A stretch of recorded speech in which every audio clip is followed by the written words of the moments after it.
باغ عالم میں سہانا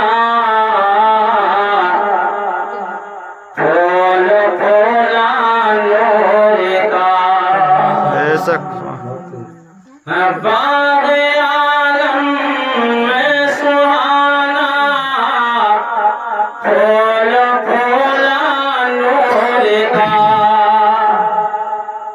دنیا ظلمت قدا بنی ہوئی تھی چاروں طرف تاریکی ہی تاریکی تھی اجالا نہیں تھا ظلمت قدا یہ دنیا بنی ہوئی تھی نبی کی آمد سے پہلے کہا نہیں تھا کہ انسان ایک دوسرے کے ساتھ ظلم کرنے پر تلا ہوا تھا اگر کسی کے مکان کے اندر بیٹی پیدا ہو جاتی تھی تو اس کی جان نکال لی جاتی تھی اس کو زندہ درگور کر دیا جاتا تھا لیکن جب ہمارے تمہارے نبی آئے تو سب سے پہلے اس رشتے کو مضبوط فرمایا بے شک سبحان اللہ اس رشتے کو مضبوط فرمایا میرے آقا اور ہم سب کے نبی نے آ کر کے لڑکیوں کو زندگی عطا فرمائی یہ حال تھا اعلیٰ حضرت عظیم البرکت فرماتے کہ باغ عالم میں سہانا پھول پھولا نور کا باغ عالم میں سہانا نور پھولا نور کا اور مست بو ہے بلبلے اور مست بو ہے بلبلے پڑھتی ہے کلمہ نور کا بے شک سبحان اور اللہ مست بو ہے بلبلے پڑھتی ہے کلمہ نور کا اعلیٰ حضرت عظیم البرکت ارشاد فرماتے ہیں غشیر ملاحظہ کرے ایک مرتبہ بولے سبحان اللہ سبحان اللہ اور تو ہے نور تیرا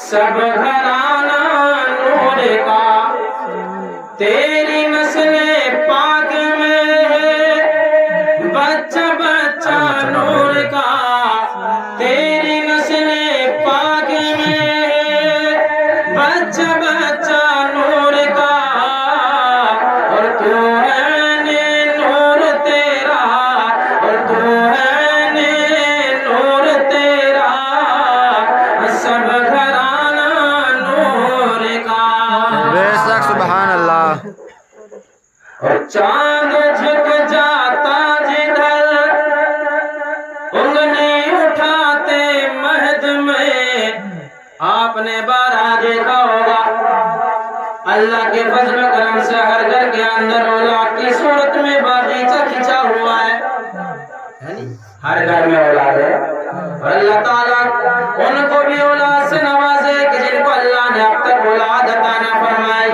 آپ نے دیکھا ہوگا کہ جس گھر کے اندر اولاد نہیں ہوتی ہے دھولیں ہوتی ہوئی نظر آتی ہیں پریشان ہو جاتے ہیں کبھی جمال اللہ شاہ کی بارگاہ میں جاتے ہیں کہ اولاد مل جائے کبھی محبوب الہی کے آستانے پہ جاتے ہیں کہ اولاد مل جائے کبھی ابو علی شاہ قلندر کی بارگاہ میں جاتے ہیں کہ اولاد مل جائے کیوں اس لیے کہ گھر کے اندر مکھیاں بھنک رہی ہیں گھر کے اندر برکتیں نہیں ہو رہی ہیں گھر کے اندر اولاد کا آنا برکت کا سبب بن جاتا ہے میرے آقا ارشاد فرماتے ہیں کہ جس گھر کے اندر بیٹی پیدا ہوتی ہے اللہ کی سلام کی اس گھر پہ نازل ہوتی ہے بے شک سبحان اللہ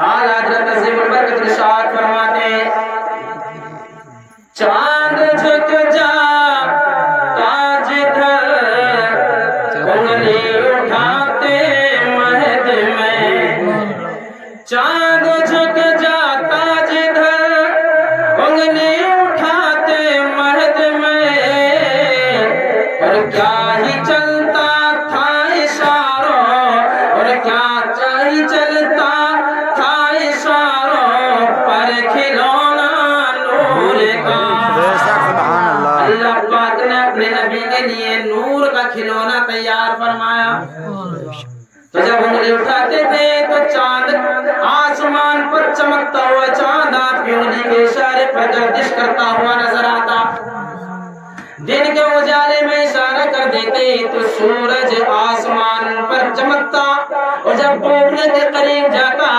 تو اشارے پر واپس ہو جاتا۔ یہ نبی کو کمال دیا تھا، یہ تو میرے نبی کا کمال ہے۔ لیکن جب بات آ گئی تو بتا دوں کہ نبی کے غلام کی بارگاہ میں جھاڑو لگاتا،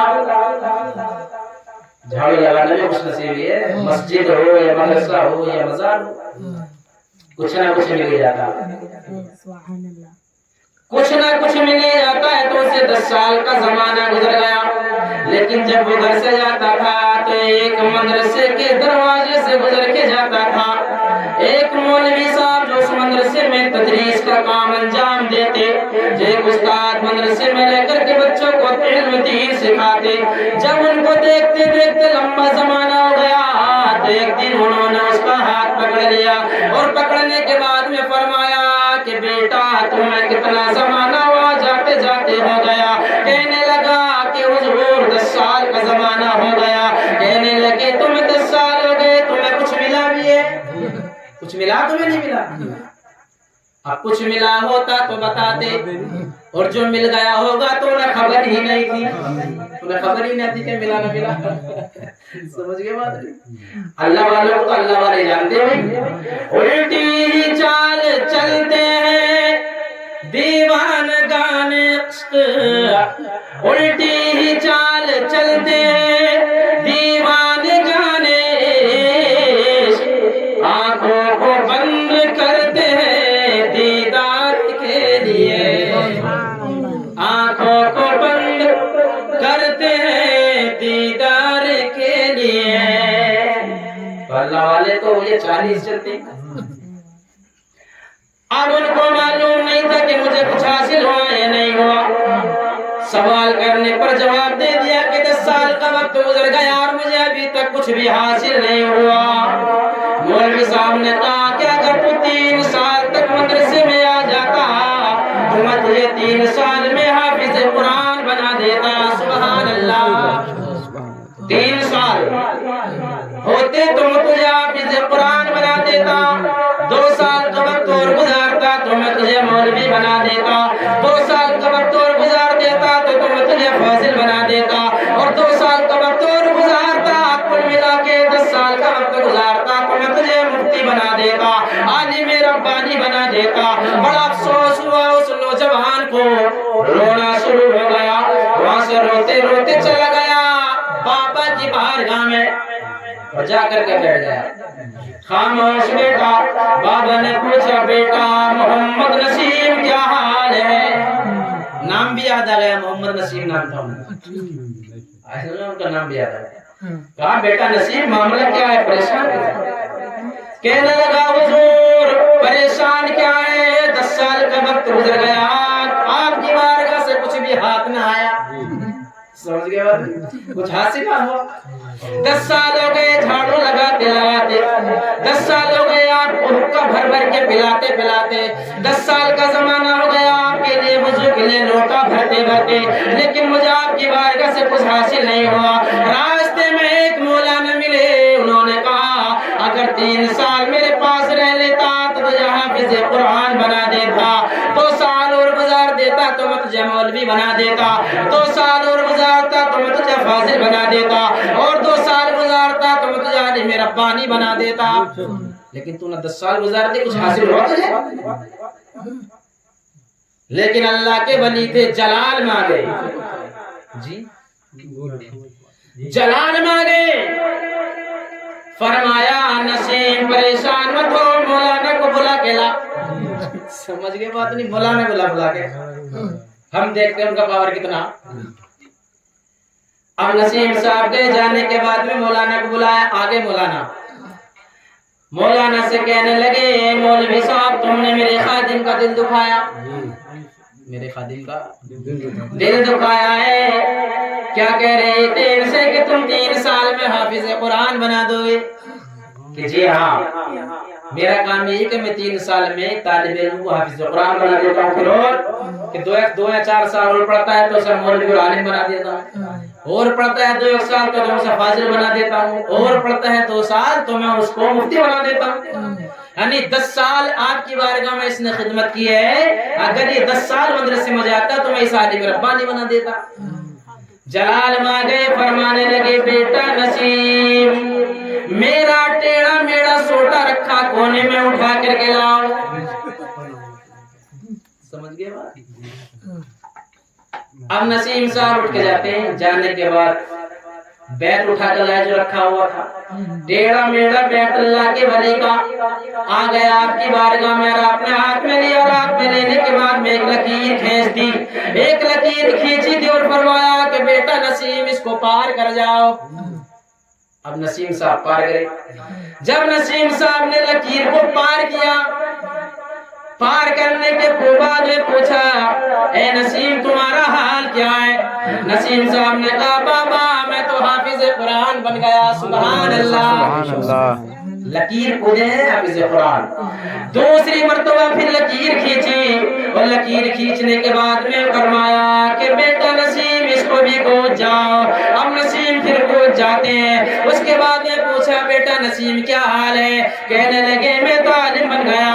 تیسری لکیر پھر کھینچی، اور کھینچنے کے بعد میں فرمایا بیٹا نسیم پھر اس لکیر کو گود جاؤ، اور لکیر کو کہنے کے بعد میں گودے تو فرمایا بیٹا کیا حال ہے؟ نسیم نے کہا کہ بابا میں تو مفتی بن گیا۔ سبحان اللہ۔ چند لکیریں گودی تھی کہ مفتی بن گیا۔ اس کے بعد میں اللہ کے ولی نے ارشاد فرمایا مولانا دن گنو کتنے دن ہو گئے؟ سمجھ گئے بات؟ اب دن گنو کتنے دن ہو گئے؟ مہینے، 2 مہینے، 3 مہینے، کہنے لگے بابا 3 منٹ نہیں ہوئے۔ سمجھ گئے بات؟ یہ اللہ والوں کی شان کہ 3 دن 3 منٹ نہیں ہوئے۔ پھر اس کے بعد میں آپ نے اپنے سوٹے کو الٹا کر دیا۔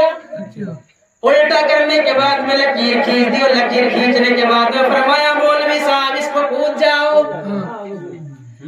اب مولوی صاحب کہنے پر جیسے لکیر کودے، اور کودنے کے بعد میں آپ نے فرمایا مولوی صاحب بتاؤ تمہارا حال کیا ہے؟ مولوی صاحب کہنے لگے معاف کر دو، جو علم تھا سارا ختم ہو گیا۔ سمجھ گئے بات؟ یہ حال ہے۔